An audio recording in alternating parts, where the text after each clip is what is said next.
lot of these firms are reactionary by nature, right? It's, oh, I got fired or I'm burnt out in corporate and I'm good at this thing and I've got this network. Let's go. I can do this. I'm going to hang my shingle. And then 5 years down the line, you're somewhat successful. You've got a firm. Hopefully, you've got some sort of decent margin. But then you're going, all right, this thing has kind of gotten away from me. What is going on?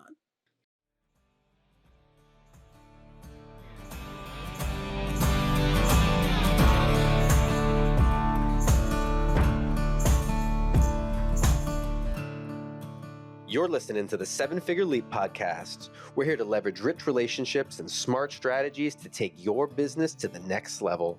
Here's your host, Dustin Riekman. If you're a founder and you've experienced a feeling of being a bottleneck or being stuck or burnt out, or even maybe to the extreme as I have in the past, where you actually want to sort of burn down what you've built, you've probably heard a lot of the common advice, which is like, oh, it's your offer. It's just you don't have the right ideal client. Maybe you just need a better team. And I'm really excited today to take a different angle on this constraint that I think all of us encounter at some point in our entrepreneurial journey. And so I have Mike Grinberg here, and Mike is a new friend and he's an expert on this.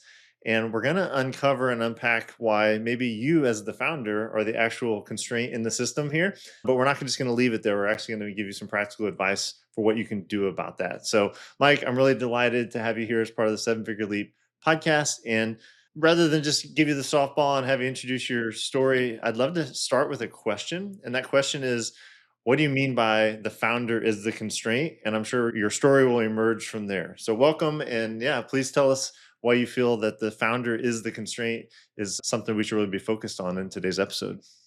Yeah, well, thank you for having me and being interested in talking about the topic, Dustin. So, yes, my story will definitely come out. I mean, a lot of this, we can say, is built on personal experience, both mine and work I've done with my clients over time. And the founder as a constraint is like once I say it, everyone goes like, well, yeah, obviously. But it's like everything you just mentioned, right? I think we've all, if you're an entrepreneur, if you're running a business, whether you're solo or not, like we've all kind of felt what's now described and kind of labeled as burnout, right? One way or the other. And we've all kind of heard that typical advice of like, oh, well, you're just in your own way is a common one. Like you need to pull out of you got to be working on the business, not in the business. You need to niche down. You need to do like all these things, and none of them are wrong. But what I found both with myself and the previous iteration of Proofpoint Marketing, actually, for that matter, which was a demand gen agency at a given point in time, what I found is that none of those things sort of get at the root cause. They're not wrong. Like, yes, you do need to niche down in theory. But yes, the founder should find ways to work more on the business. But all of this stuff kind of lives a bit on a spectrum, and nobody really tells you that.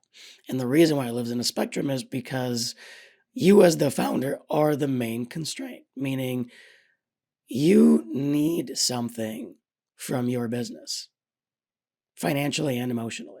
Otherwise, you wouldn't be in this business in the first place, right? Yep, absolutely. There's easier ways to make money. So. Yeah.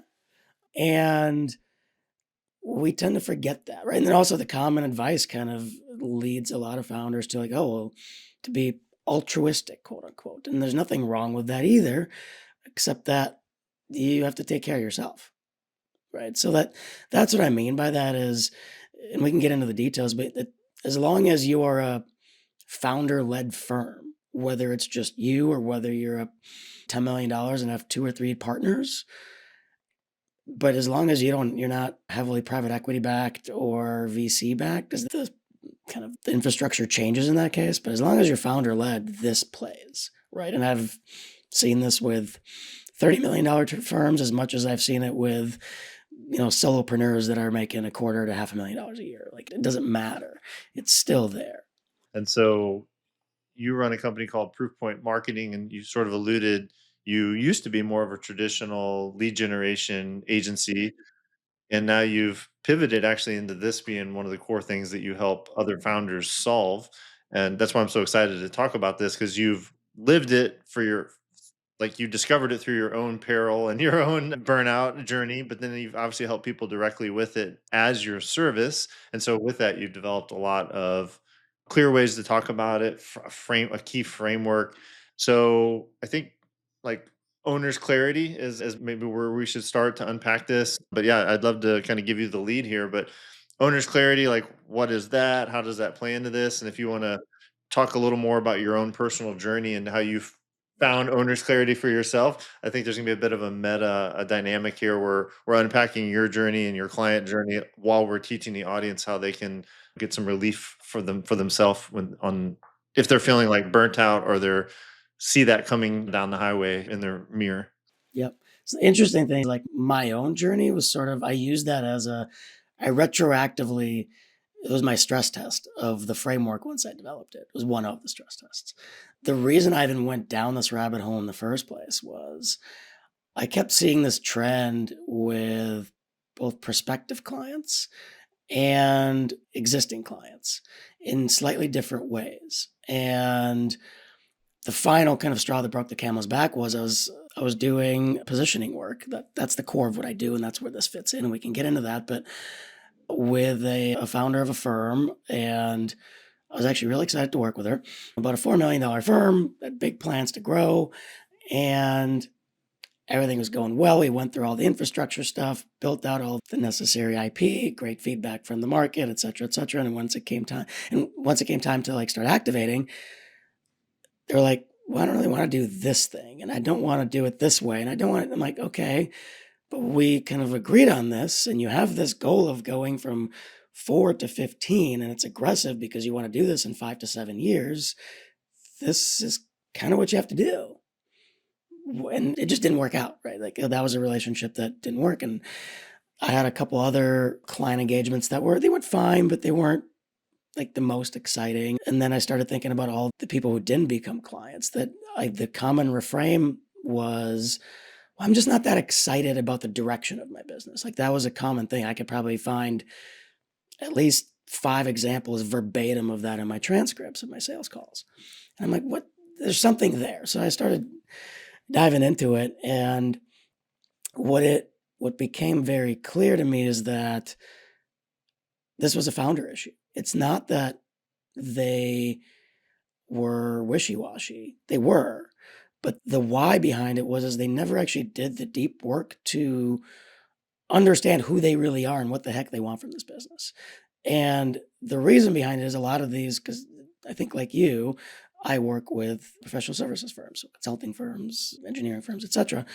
A lot of these firms are reactionary by nature, right? It's, oh, I got fired or I'm burnt out in corporate and I'm good at this thing and I've got this network. Let's go. I can do this. I'm going to hang my shingle. And then 5 years down the line, you're somewhat successful. You've got a firm. Hopefully, you've got some sort of decent margin. But then you're going, all right, this thing has kind of gotten away from me. What is going on?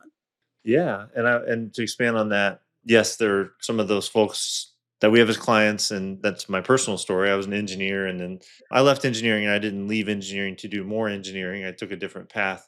But whether that's the case where you're just really technically proficient and you're like, you know what, I can do this on my own. And you sort of become this accidental CEO, this accidental founder, or a common story in our community, someone overcomes a personal challenge, right? Like they've repaired their marriage or they fixed a health issue and they just have this calling and they're like, I got to go help more people with this.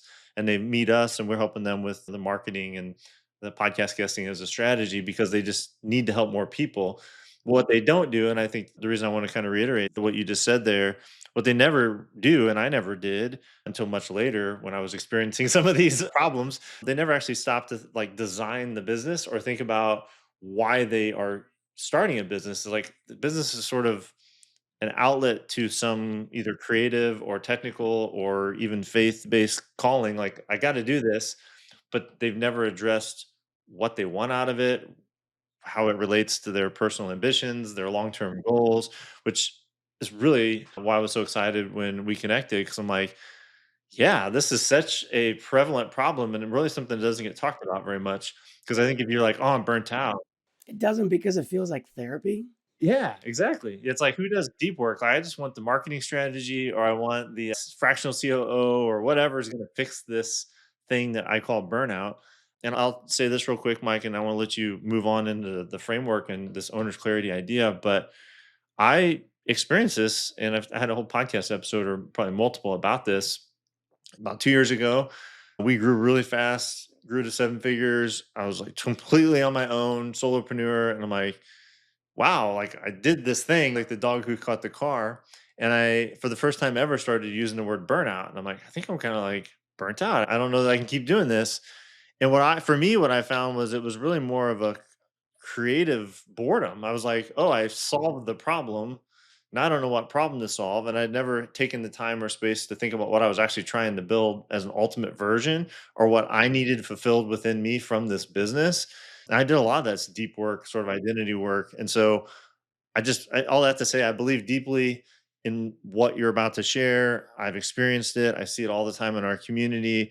And I think we typically try to attach, and I'm guilty of this too, try to attach a operational strategic sort of fix to it without ever like taking the time as a founder to answer the better questions that we should be. So that's my little interjection. But yeah, I'd love to let you take it from here and talk about how we should be thinking about this. Yeah. Well, that interestingly, like you said something that I want to maybe push back on a little bit, which is this idea of, well, they didn't take the time to design their business. And that's also another common actually thing is like, oh, well, you have to, it's sort of in this, it grew out of the lifestyle business category, if you will, quote unquote. Like, oh, well, design your business, design your life. It's like, yes, but how? You can't do that until you understand yourself. And again, that's where this starts feeling like therapy. And that's where I'm like, okay, I'm not a therapist. I'm not a clinician. Like I don't want to be, maybe in a different life or something. When for whatever reason, people feel comfortable sharing their like deepest, darkest secrets with me kind of thing. So maybe a little bit, and I joke, I'm part therapist in the work that I do now. But it, the point is, that's why I wanted to build a framework that kind of allows people to understand it and not necessarily have it feel like they're on the couch kind of thing necessarily. You know what I mean? So the pushback there is like, yeah, design the business that you want, but why and how? And that's the thing that nobody really talks about. Even the quote unquote gurus, they don't really tell you how. They do, but partially. And so there's the owner's clarity is, I've boiled it down to there's 4 constraints.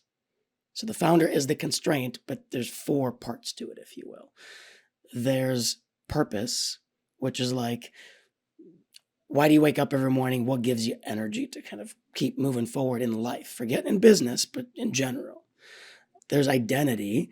That's sort of who are you as a person, right? And that's multifaceted. None of us are one thing. We are multiple things. It could be builder, husband, animal lover. What again? There's a bunch of things that they could be, but it's like things that are core to your identity that sort of define who you are and what you do, right?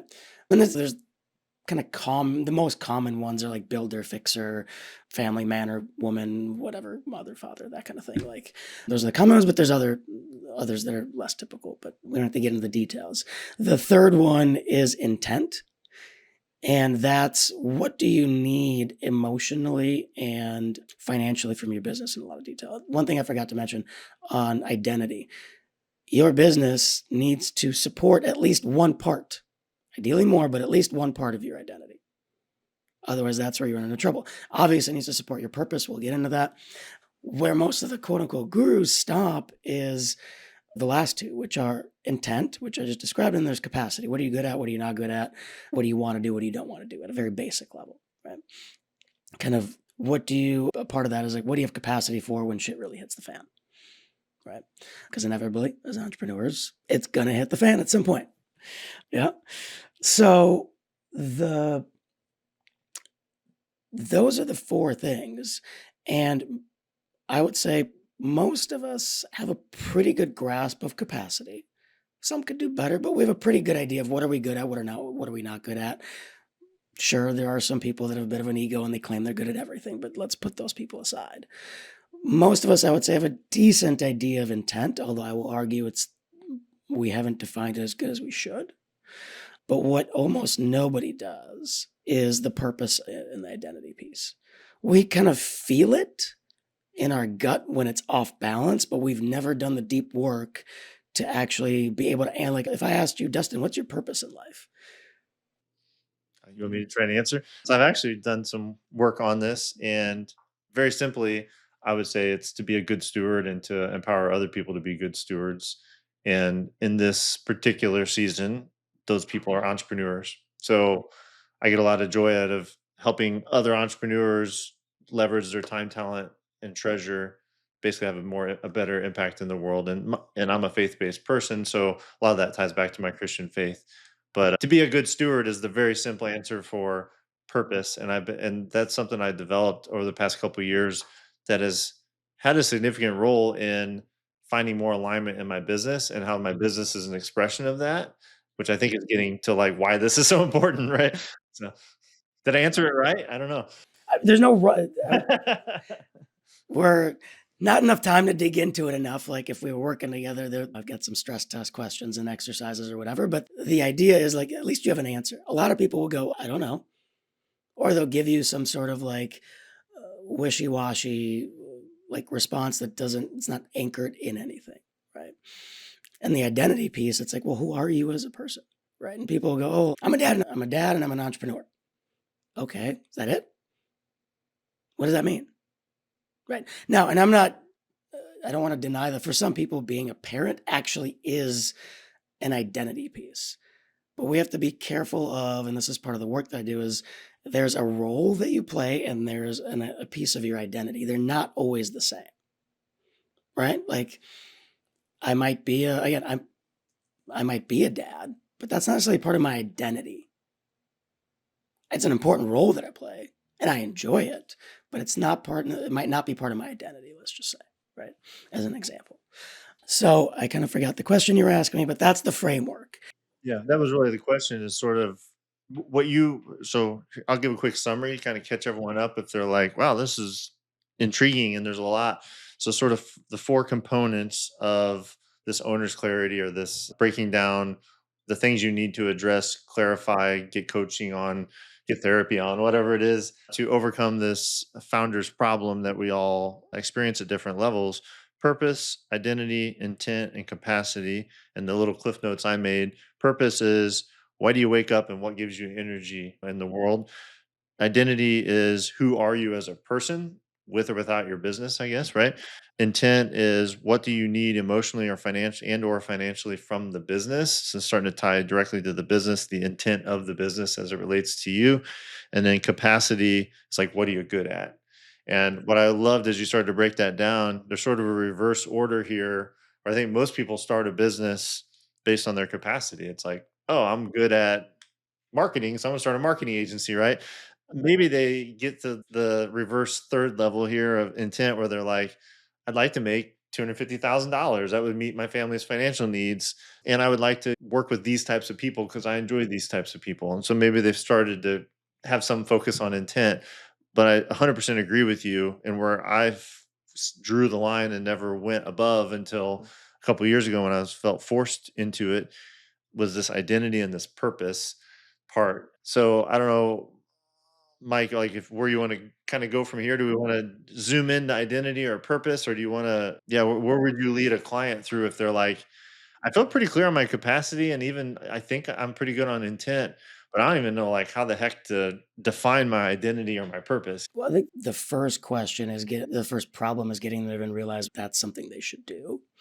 Because, like, I'll get into my story in a bit, but I'll give you maybe a good example of a client I worked with that maybe puts us down a good path here. So, because it really ties to your question.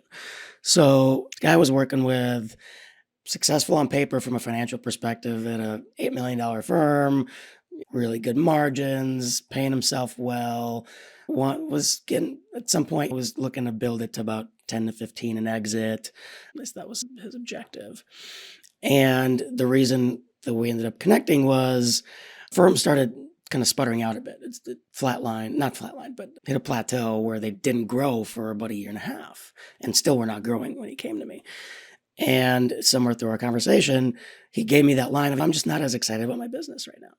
I'm like, and he wanted to, most people wanted, they just say it and they want to move right past it. I'm like, hold on a second. Right. And we dove into it and we started working together. And what ended up happening is he had originally started the firm like most consulting firms start. He was good at a thing, like we talked about, fairly reactionary. But at the core, this guy was a mentor and a coach.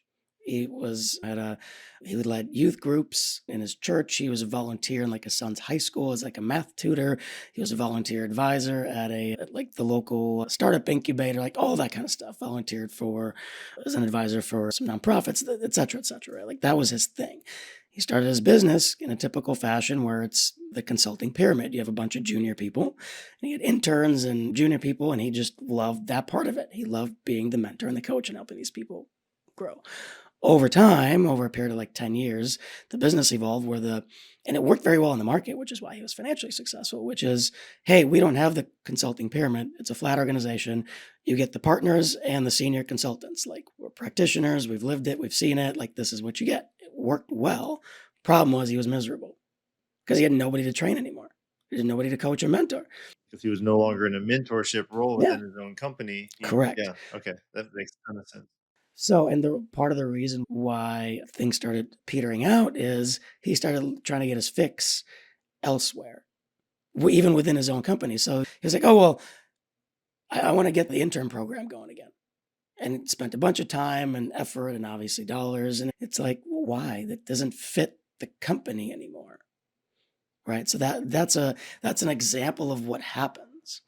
And you have to, those four constraints, they're interrelated. Specifically, purpose and identity are interrelated with intent. And this is what those relationships are where things tend to break down. And it's the typical example of, oh, well, I want to grow the company to this certain point, right? Because that's what we're taught. We're going to grow it to 10 million because 10 million is where our EBITDA multiple is 6x instead of 4x or whatever it is. We want to get there. I want to get the life-changing exit, et cetera, et cetera, et cetera, because that's what I believe is right for my family. And yeah, that's a very typical story. I told the story to myself at one point. Yeah, I was gonna say, right? yeah.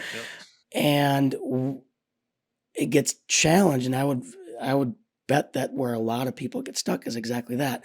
The things you need to do to get to the point where you think you want to get to actually don't fit your purpose or your identity anymore. And that's where you have to make some really difficult choices. So in this guy's case, it was, hey, you got two options really. You exit early and you don't reach your multiple, or you do a partial exit to your partners. Create a partner track program where you bring more people into the partnership level over time. Gradual exit, you mentor the partners, and that's the path that we chose. Okay. So he changed his role from client facing, where he didn't really get to be a mentor, to basically creating a mentorship function. He wasn't even client facing. He was just, that's the thing, is there wasn't like the thing he really cared the most about. He didn't get to do like, and actually that's what got him in trouble, because he would try to mentor and coach these senior people. And it's like, what are you doing? I don't need this. I didn't sign up for this.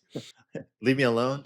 And so basically that, which was exactly my question, when you find there's this misalignment, like maybe you've grown past like the original model, actually, whether by design or just because that's naturally the way you create things to be in alignment with these four constraints, well then you change and or the business changes over time, and so you wake up and you're like, things don't feel exciting or fun or aligned, I'm burnt out, I'm bored, and they should call Mike and figure out how to fix it. But like, what are some of the levers to pull to fix it? You just described a really good one, which is actually reimagining the role of the founder within the business to actually get them back into alignment with their purpose, identity, and intent. What are some other options if people are starting to, if they're like hearing that story and they're like, some version of that is resonating with their, and yeah, I want you to answer that, but I guess a sister question, I'll just ask them both at once. Do we change? Like would me as the founder, does my purpose change? Does my identity change? And that becomes misaligned with the business, or is it much more common that the business changes and it gets out of alignment with who we already were and we didn't actually change? It could be either or. At least that's what I believe, having done this work a little bit at this point. So, and my advice is you want to kind of reevaluate your owner's clarity. So, what these four constraints are at every major juncture, either in life or in your business. You have your first child, reevaluate this. You get married, reevaluate this. You bring on or you're about to bring on a partner into your business, reevaluate this. You're about to go, you're considering doing an acquisition, reevaluate this. Like, kind of at every major juncture, you want to reevaluate it both from is this going to be aligned to what I already am? And oh, by the way, have I evolved as a person? We all do at the end of the day. And there's absolutely no way that my purpose is the same today at 41 with two children as it was back when I started my first business before I even had kids. Like, no way. Yep. Yep. Your purpose and your identity, right? We both are both going to change over time. So, like, whether you want to go through your own example as sort of a second version of this, or I personally learn well from just hearing these examples. Like, the four constraints became crystal clear when you talked about that individual guy's journey through looking at this. So maybe you can share your own or another client. The bigger question I want to start to unpack for people is like, what do you do about it? But maybe that was one great example of he actually just created a mentorship track, did a slower exit. Yeah, what are some other examples, I guess, to lead us through what we can do about it if we find we're misaligned? Yeah. I mean, so my example was choosing to rebuild the business completely, but that's sort of the end story. That's why you and I are even talking in the first place.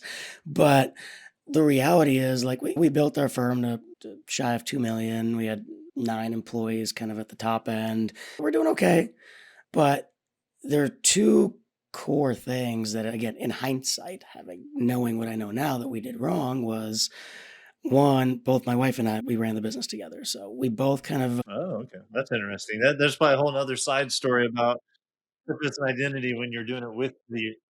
that's a whole other story. Yeah. And it worked well for us. That's not why we shut it down at all. Well, maybe partially, but again, we can get into that in a second. But we ended up building roles for ourselves within the business that actually didn't fit our purpose or identity. Now, we didn't know that at the time, but that's exactly what happened. So, like, typical advice you get as a founder of an agency: work on the business, not in the business. You shouldn't be doing any client work. Where's the problem? I like the client work. I like building the client relationships. I didn't even realize that I like business development until much later, but I actually enjoy business development, right? And the typical thing is like, well, no, you got to hire salespeople. You shouldn't be doing business development. Like, yes, there are stages, et cetera, but this is where just kind of going for like the blanket advice that's black and white can lead you astray. Because the question is, well, to what level and when and in what order? And that's where all the nuance is, where honestly, if you don't work with a coach that kind of understands you as a person, you can easily go wrong. So I became kind of your typical visionary CEO who has to manage the leadership team and not talk to clients. Guess what? I hate managing people and I love talking to clients. So, right? Built your own hellhole of a job. Yeah. Yeah. So, And my wife, on the flip side, ended up in kind of the chief experience officer, almost like the operational type person. Guess what? She's actually really creative, like totally not the right role for her, which is why she's doing jewelry design now. Like, it's completely not anywhere close to what she was doing before. So again, I didn't recognize any of this. What I recognized was I'm burnt out. Like, the business took a bit of a downturn. We could have downsized, refocused, done all the necessary positioning work, and come out of it fine. We both looked at each other like, we're too tired. We're not doing this. We're done. Right. And that was the realization, like, we've sort of stretched this too far. It's beyond saving.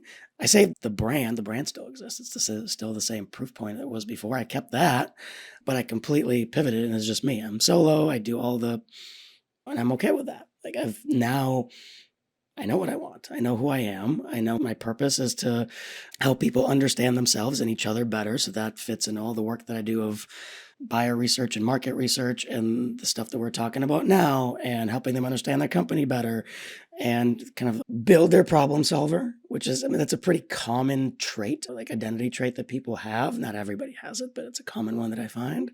For me, like it's kind of personal development itself is a trait. Like, think that's what I do.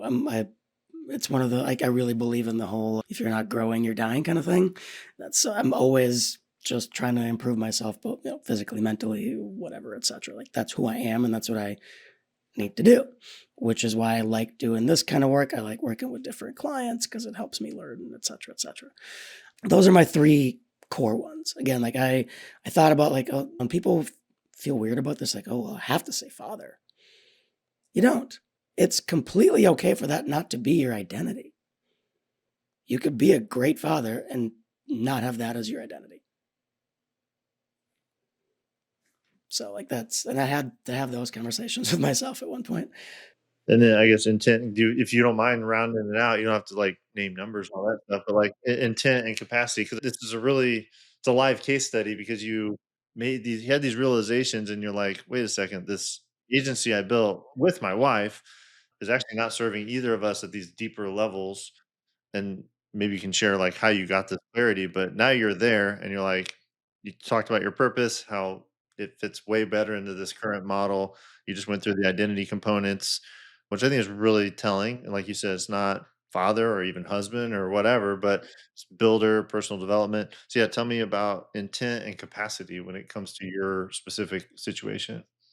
Yeah. So, in intent, you do have to get really specific. So, I mean, both on the financial and emotional side.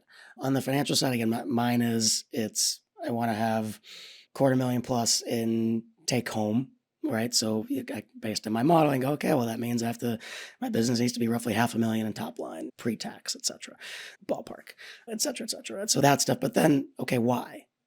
Well, I've got specific financial targets. There's things that we want to do for our children, for extended family, etc. There's vacations we want to take. Like, that's a big one. I want to be able to take a month-long sabbatical once a year, like that kind of thing. Like, those are. I'm not saying I've reached every single one of these, but that's the intent, and that's where things are heading. And then emotionally, it's like, it's really there's two things. One, I want to feel like I'm growing, and two, I want it to be a calming presence in my life rather than this stress thing. Like, I don't want to stress about growth, that kind of thing, right? So I purposefully, like, I artificially constrain supply. I could do more, I just choose not to, right? Versus I would never have made that choice before in my agency. It's like, no, it's grow. How fast can I get to this next thing? Whatever. Which is interesting. Like, tell me about, because you just said you sort of have this innate belief in your identity that like if you're not growing, you're dying. But then when it came to the intent of the business, you're like, I don't need it to grow. Like I have a 500,000 top line. It meets all of our needs. I know exactly what I'm going to do with it. Like, is that a contradiction or is that like common? No, because I don't, like, I can grow to 2 million. Does that mean I've learned something? I mean, yeah, sure, you're going to learn stuff along the way, but I can get that in other ways and in other places. And again, it gets back to kind of stages in life. Right now, I've got a 1.5-year-old at home. I've got an 11-year-old and a 1.5-year-old. I'm not thinking about how to get this thing to 2 million right now. Is that going to change once she's 5 and at school every day? Yeah, probably. Probably, yeah. So your identity is growth, personal growth. If you're not growing, you're dying. But the business in this season doesn't have to meet all of that need for you. You can still go work out, learn to play a musical instrument or whatever. There's other ways to grow. There could be a season where the business is a primary lever you pull in your growth, right? And that could be in form of revenue or team or expansion of services or whatever. It doesn't need to be. For me, it's giving myself the time to dabble in other things. Like, I became a minority partner in, like, a local mastermind group for things like that. Just dabbling in other things, like from a media perspective and writing, hobbies, stuff like that. So it's giving me time to grow in different ways. At some point, am I going to want to hit the accelerator? Yeah, 100%. Like, I know that about myself. It doesn't have to be right now. But I love the piece that, and I'm diving into this, Mike, not to put you on the spot, but more as a demonstration of how powerful it is to have these four things defined, because you can make conscious choices. If you're like, hey, I need 250,000, that meets all of our goals for the season, you can design a model and a business that does that, but also still honors your purpose, your identity, and what we're going to get into in your capacity, and like what are you actually good at, right? So yeah, tell us a little more about your capacity, and I think this is a beautiful breakdown of like why these how these four things interrelate and the value in defining them in your own founder, well, your own human and founder existence. So Yeah. Yep. So capacity for me, it's there's the stuff that I'm not good at, which is I'm not good at project management. I'm not the most detail oriented person. The stuff that I am good at is creative problem solving. I'm good at reading and understanding people. And which again, things I would never have said about myself maybe 5 years ago, but here we are. And being able to connect the dots, like that's the when it comes to sort of business and growth, like that's always been my thing. I'd love to dabble in and understand different things, different business models, different industries, et cetera, et cetera. I focus things now, but I can pull things in from past experiences, and that's the skill set, if you will. So those then drive how I design my service offerings. Like if I'm not the most detail oriented person, I've got a whole bunch of stuff I've automated, that basic things like spell check and whatever, although I could do better at that. And also, again, this idea of understanding people, that's how this whole service came to be. It's like, well, it's a missing piece of this something I'm doing. Let's build that. Right. And now I'm trying to do more and more of it and kind of focus on that as much as possible. that's awesome. And so as we're kind of winding down here, this is a question I ask most of our guests, but I'm really interested to ask you because of what you just shared about these four constraints.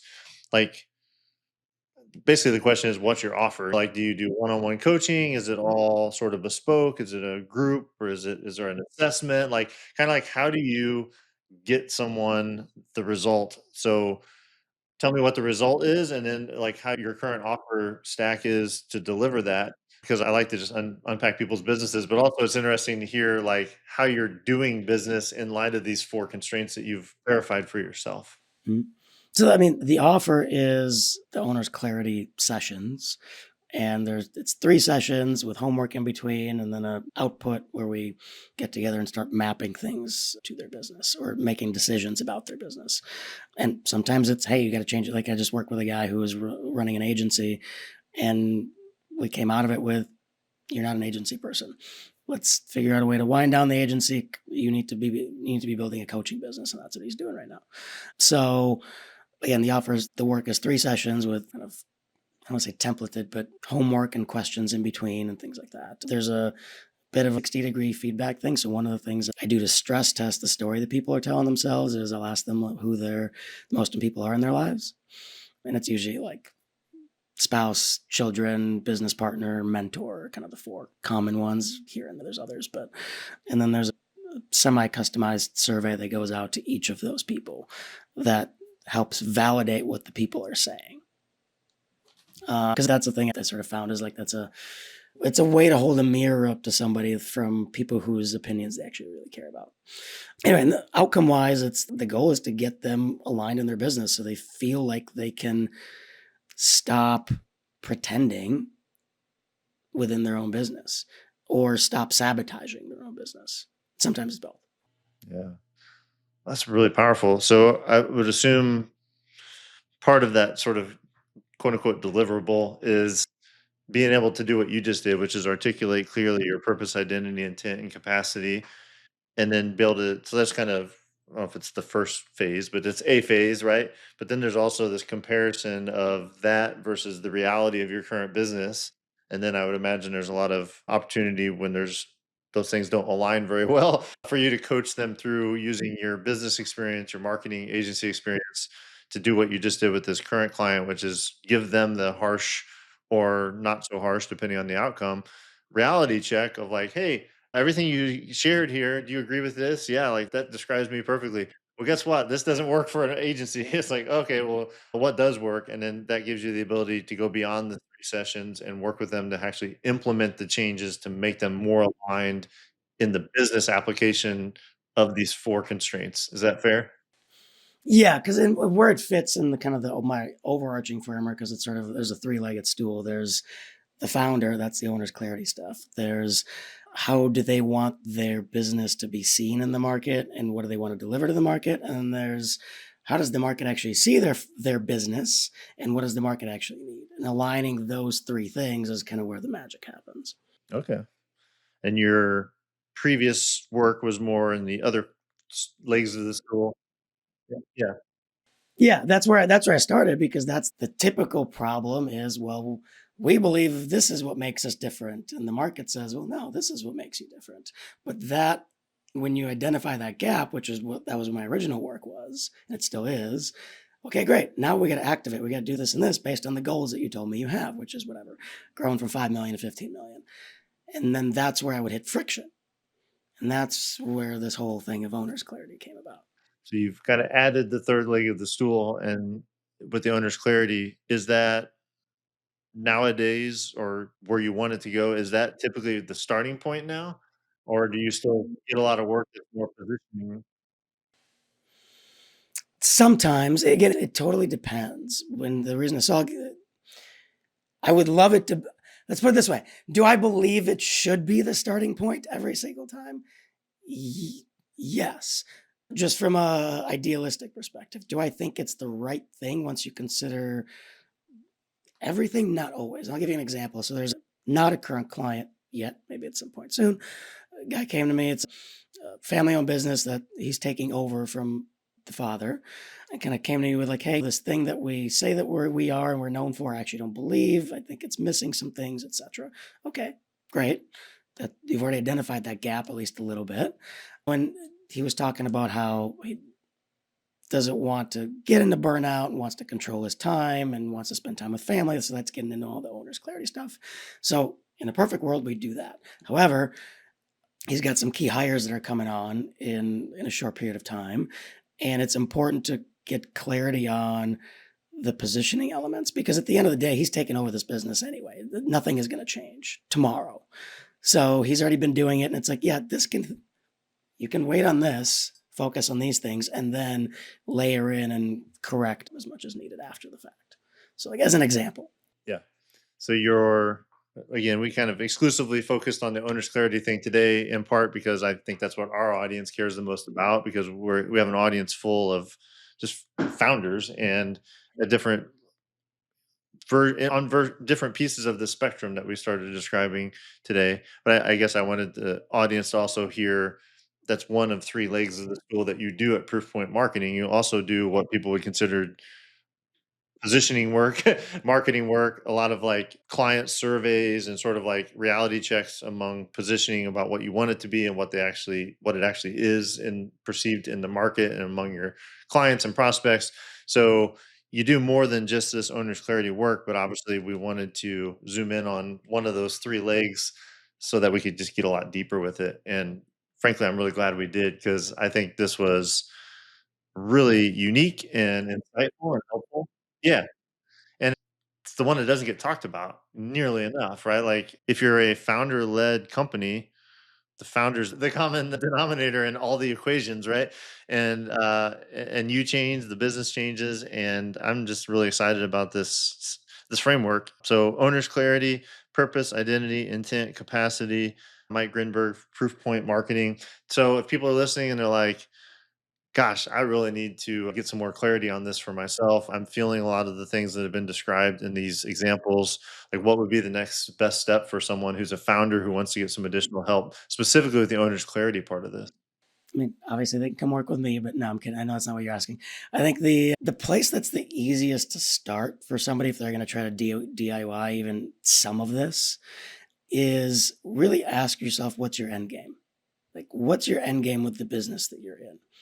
Like, most of us have never thought about, I shouldn't say most of us, many people don't think about it until it's much too late. Like, you start thinking about your end game and you're like, oh, okay, I'm tired, I'm ready to sell.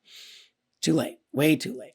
Not just because of the return you're potentially going to get, but it's like the reason why you're feeling tired is because you never did this, right? So if you think about it, a lot of that work is kind of reverse engineering at least some of these things. You can't really reverse engineer your purpose out of your end game, but you can start getting some nuggets, right? It's like, what's your end game? Well, I want to be recognized in my local market as a thought leader. Well, okay, well, why? Why is that important? Like, et cetera, et cetera, et cetera. And then that might lead you to, oh, maybe my purpose is something, this is something around that. Like you can kind of get there. It's not perfect, but I think if you ask yourself that question and kind of do the 5 whys framework from there, that can take you a long way.